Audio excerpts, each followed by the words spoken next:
Thanks for joining me today. Where to start? This is important, really important. First things first. Last week, I mentioned that we were going to call our broadcasting, our media, beyond GTM. A bit premature, it was taken. So before I went any further, I set up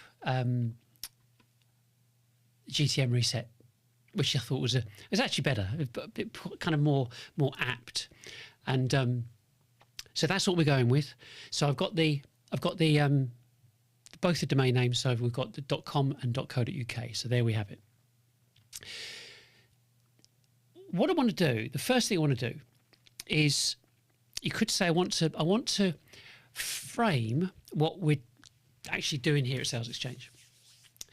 So at the end of the day, there's a serious problem that has affected B2Bs for decades in generating new business. So for all the marketing SaaS we've all bought over the years, it hasn't worked.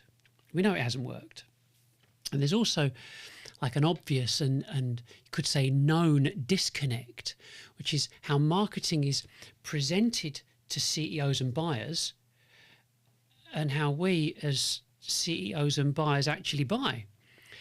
So addressing this problem, you could say, requires confirming what the issues are, communicating the strategies that will align to buyers, and finally presenting what we call our operating system that will change how your business functions and increase profitability.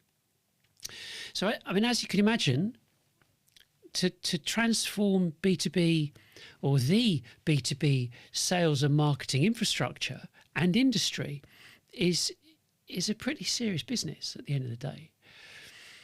And what we're doing is we're saying out loud what businesses and salespeople have been thinking for years.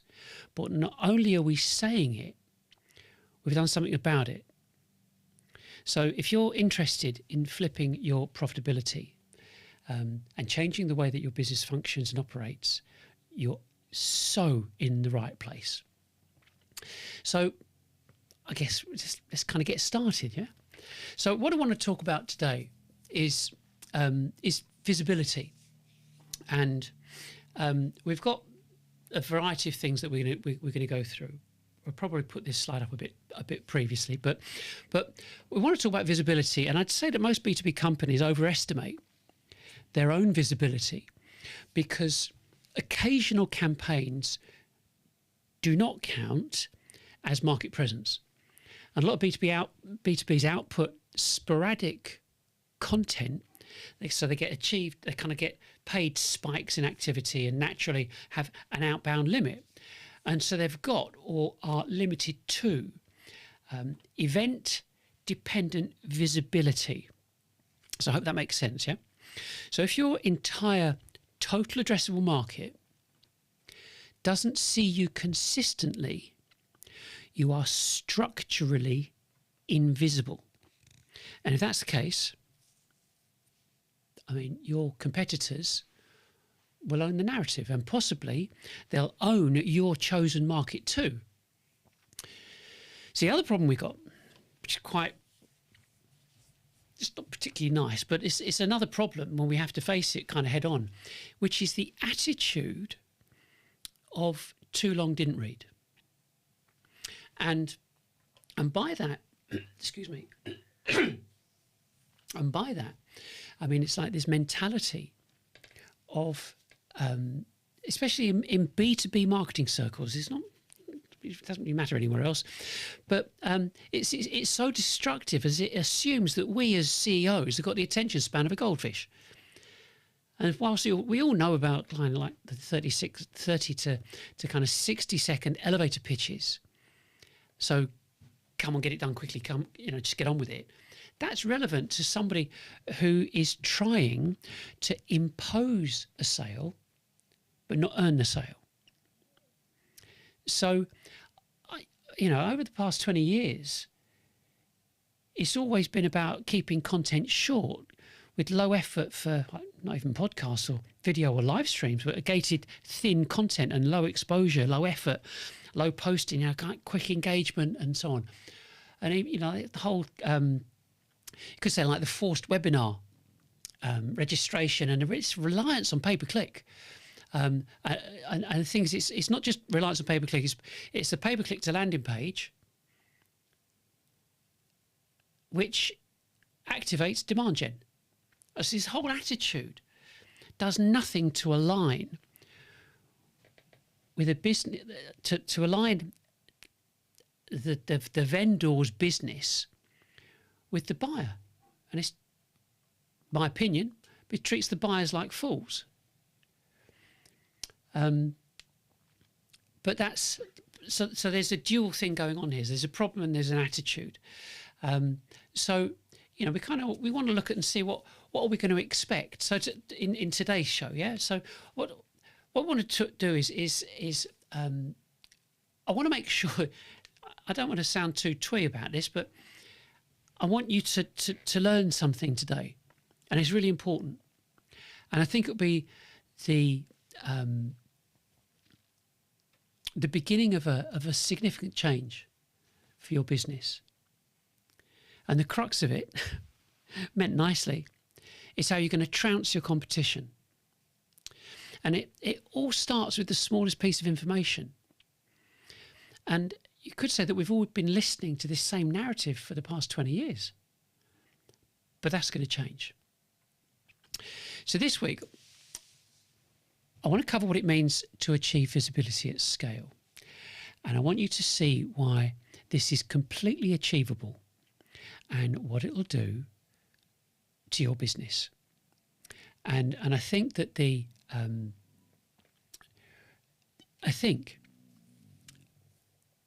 to start this off kind of smoothly, I guess, is I mentioned last week about just kicking off with a bit of news first, and something that's kind of relevant. And there are so many things that do happen in the world of B2B that it's important to include these. Like I said earlier, we've got to talk about what's going on, so we're accurately framing it. We're framing what we're talking about, what I'm talking about, and what SalesXchange is all about.